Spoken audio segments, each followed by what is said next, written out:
पर अगर आपकी नीतियां मेरे देश के, मेरे प्रदेश के हित में नहीं है, मेरे युवाओं के हित में नहीं है, तो मैं आपकी नीतियों का भी उतनी ही मुखरता से उसका विरोध करूंगा। मैं नहीं मानता भैया कि 7 निश्चय से बिहार का विकास हो सकता है।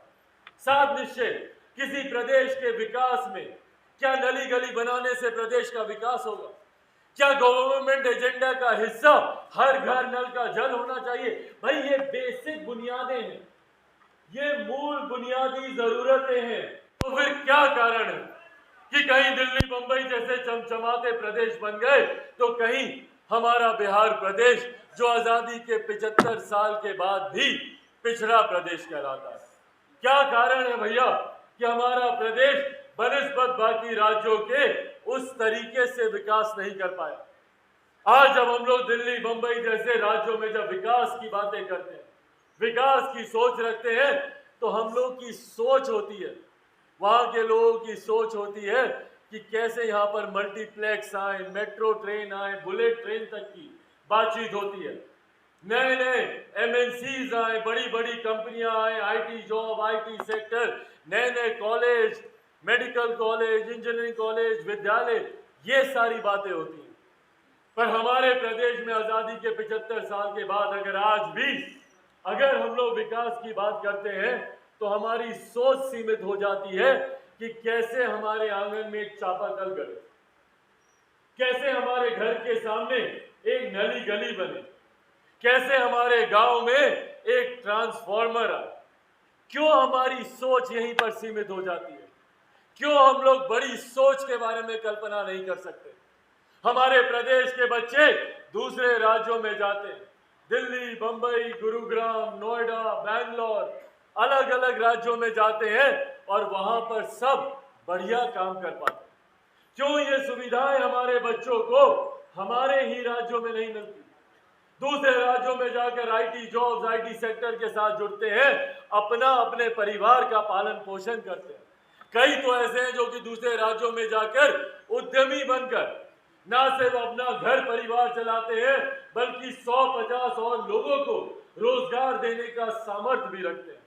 क्यों ये परिस्थितियां हमें हमारे राज्य में नहीं मिलती? हमारे राज्य के बच्चे दूसरे प्रदेशों में जाते हैं शिक्षा के लिए। भाई कौन चाहता है अपने बच्चों को अपनी आंखों से दूर करना? पर मजबूरी है, क्योंकि व्यवस्था नहीं है यहाँ पर। हम लोग दूसरे राज्यों में भेजते हैं अपने छोटे छोटे बच्चों को।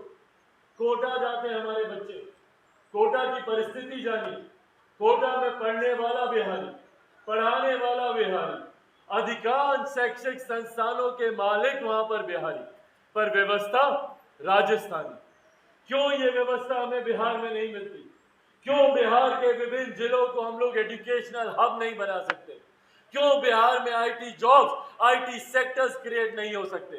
क्यों बिहार में व्यवसाय के बेहतर अवसर हम लोग को नहीं मिल सकते? कारण सिर्फ एक है कि यहाँ पर ना तो युवाओं को लेकर, ना युवाओं के भविष्य को लेकर कोई नीति है, ना ही किसी में वो कार्य करने की नीयत है। आज मैं क्यों मुख्यमंत्री नीतीश कुमार जी की नीतियों का विरोध करता हूं? भाई मेरा उनसे कोई व्यक्तिगत विरोध नहीं है, और मुझे जो संस्कार दिए गए हैं उसमें मैंने हमेशा अपने बुजुर्गों का सम्मान किया है। व्यक्तिगत तौर पर मेरे बड़े से बड़े राजनीतिक शत्रु भी अगर सामने आए, मैं पहुंच होकर उनका आशीर्वाद लूंगा, क्योंकि ये संस्कार मुझे मेरे नेता, मेरे पिता आदरणीय रामविलास पासवान जी ने दिए। पर अगर आपकी नीतियां मेरे देश के, मेरे प्रदेश के हित में नहीं है, मेरे युवाओं के हित में नहीं है, तो मैं आपकी नीतियों का भी उतनी ही मुखरता से उसका विरोध करूंगा। मैं नहीं मानता भैया कि 7 निश्चय से बिहार का विकास हो सकता है। 7 निश्चय किसी प्रदेश के विकास में, क्या नली गली बनाने से प्रदेश का विकास होगा? क्या गवर्नमेंट एजेंडा का हिस्सा हर घर नल का जल होना चाहिए? भाई ये बेसिक बुनियादें हैं, ये मूल बुनियादी जरूरतें हैं। नली गली बनाना, हर घर नल का जल पहुंचाना, ये ऐसी बुनियादी जरूरतें हैं जो किसी भी सरकार को वैसे भी करनी है। आपको ये कार्य करके देना ही है। पर उससे बेहतर आप हमारे प्रदेश के लिए क्या कर रहे हैं? शिक्षा को लेकर आपकी क्या नीति है भैया? स्वास्थ्य को लेकर आपकी क्या नीति है? रोजगार को लेकर आपकी क्या नीति है? ये सवाल पूछना हम लोग की जिम्मेदारी बनती है। क्यों? क्योंकि आपकी गलत नीतियों की वजह से बिहार हर पायदान पर पिछड़ता जा रहा है, हर कदम पर हम लोग पिछड़ते जा रहे हैं। विकास की बात कर लीजिए, बेरोजगारी की बात कर लीजिए, किसी भी क्षेत्र में सबसे निचले पायदान पर बिहार। और सबसे पहले पायदान पर कहां पर जाता है बिहार? जब अपराध की बात होती है, जब भ्रष्टाचार की बात होती है। भाई मैं तो विपक्ष का हूं, मैं तो आपकी गलत नीतियों पे सवाल उठाऊंगा ही, क्योंकि यही लोकतंत्र की खूबसूरती भी है।